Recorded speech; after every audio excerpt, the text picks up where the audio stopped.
इस वीडियो में दी हुई जानकारी इंटरनेट से ली गई है। हम इस वीडियो में किसी भी दवाई का प्रचार नहीं करते। आज हम बात करेंगे मानसिक स्वास्थ्य से जुड़ी एक बहुत ही महत्वपूर्ण दवा के बारे में, जिसका नाम है फ्लूनिल कैप्सूल। ये दवा मुख्य रूप से डिप्रेशन, घबराहट और ओसीडी जैसी मानसिक समस्याओं को ठीक करने के लिए डॉक्टरों द्वारा दी जाती है। आज के इस वीडियो में हम समझेंगे कि ये दवा कैसे काम करती है, इसे लेने का सही तरीका क्या है और किन बातों का ध्यान रखना चाहिए। तो वीडियो को पूरा ज़रूर देखें। सबसे पहले जानते हैं कि इस कैप्सूल में आखिर क्या है। तो दोस्तों, ये एक एंटी डिप्रेशन दवा है।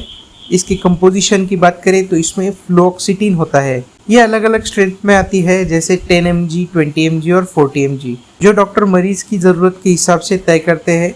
यह दवा सेरोटोनिन के लेवल को बैलेंस करके काम करती है। बात करते हैं कि ये टैबलेट शरीर में जाकर काम कैसे करती है। हमारे दिमाग में नसों के बीच सिग्नल पहुंचाने के लिए सेरोटोनिन नाम का एक नेचुरल केमिकल होता है। जब किसी को डिप्रेशन या एंजाइटी होती है तो दिमाग में सेरोटोनिन का लेवल कम हो जाता है या वह नसों द्वारा जल्दी सोख लिया जाता है। इस कैप्सूल में मौजूद फ्लुओक्सिटिन एक सिलेक्टिव सेरोटोनिन रीअपटेक इनहिबिटर है। यह दवा सेरोटोनिन को जल्दी सोखे जाने से रोकती है, जिससे दिमाग में सेरोटोनिन का लेवल बढ़ता है।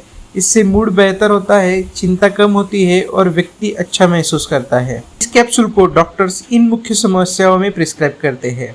सबसे पहला है डिप्रेशन, यानी उदासी, निराशा और किसी काम में मन न लगने की स्थिति। दूसरा है ओसीडी के इलाज में, जब किसी व्यक्ति को बार बार एक ही तरह के विचार आते हैं या वह बार बार एक ही काम करता है, जैसे बार बार हाथ धोना, तो उसे ओसीडी कहा जाता है। इस कैप्सूल का इस्तेमाल ओसीडी के इलाज में भी किया जाता है। तीसरा है पैनिक डिसऑर्डर, यानी अचानक से बहुत ज़्यादा घबराहट होना, डर लगना। होता है बुलिमिया नर्वोसा, ये एक ईटिंग डिसऑर्डर है जिसमें व्यक्ति को बहुत ज़्यादा भूख लगती है और वो बहुत ज़्यादा खाना खा लेता है। और पांचवा है प्रीमेंस्ट्रुअल डिस्फोरिक डिसऑर्डर, पीरियड से पहले होने वाली गंभीर मानसिक और शारीरिक परेशानी में भी इस कैप्सूल का इस्तेमाल किया जाता है। अब बात करते हैं इसे लेने का सही तरीका और डोज। इस दवा का पूरा फायदा तभी मिलता है जब इसे सही नियम से लिया जाए। सबसे पहला नियम है, इस दवा को कभी भी अपनी मर्जी से शुरू या बंद न करें, ये डॉक्टर की सलाह से ही ली जाती है। दूसरा है, आमतौर पर इसकी डोज दिन में एक ही बार लेने की सलाह दी जाती है, क्योंकि लोगों को इससे नींद आ सकती है, तो डॉक्टर इसे रात को लेने को कह सकते हैं, या कुछ लोगों को ये दिन में भी लेने की सलाह दी जाती है। तीसरा है, आपको डॉक्टर के बताए अनुसार बिना एक भी दिन छोड़े रोजाना लगातार इसे एक ही समय पर लेना है। चौथा है, कैप्सूल को पूरा निगले या चबाए नहीं। सबसे महत्वपूर्ण नियम है, इस दवा का असर दिखने में 2 से 4 हफ्ते लग सकते हैं, इसलिए धैर्य रखें और दवा लेते रहे। अब बात करते हैं साइड इफेक्ट्स की। शुरुआत में जब शरीर इस दवा के साथ एडजस्ट करता है तो कुछ साइड इफेक्ट्स हो सकते हैं, लेकिन ज्यादातर ये समय के साथ अपने आप ठीक हो जाते हैं। आपको साइड इफेक्ट दिख सकते हैं, जैसे जी मिचलाना या पेट खराब होना, सिर दर्द, चक्कर आना, मुंह सूखना, नींद ना आना या बहुत ज़्यादा नींद आना, सेक्सुअल की इच्छा कम होना। अगर ये लक्षण बहुत ज़्यादा परेशान करते हैं तो अपने डॉक्टर से ज़रूर बात करें।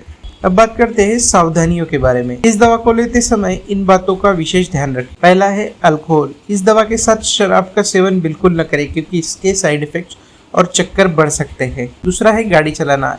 इस कैप्सूल से सुस्ती या चक्कर आ सकते हैं, इसलिए दवा लेने के बाद शुरुआती दिनों में गाड़ी चलाने या मशीनरी पे काम करने से बचें। तीसरा है दूसरी दवाइयाँ। अगर आप कोई दूसरी दर्द की दवा, खून पतली करने की दवा या कोई मानसिक रोग की दवा ले रहे हैं तो डॉक्टर को ज़रूर बताएं, क्योंकि इनका आपस में खतरनाक रिएक्शन हो सकता है। चौथा है लत। ये दवा आमतौर पर हैबिट फॉर्मिंग नहीं मानी जाती, लेकिन फिर भी इससे डॉक्टर की सलाह के बिना अचानक बंद न करें, वरना विड्रॉल सिम्टम्स हो सकते हैं। तो दोस्तों, ये थी इस टैबलेट की पूरी और सटीक जानकारी। याद रखें, मानसिक स्वास्थ्य भी शारीरिक स्वास्थ्य जितना ही महत्वपूर्ण है।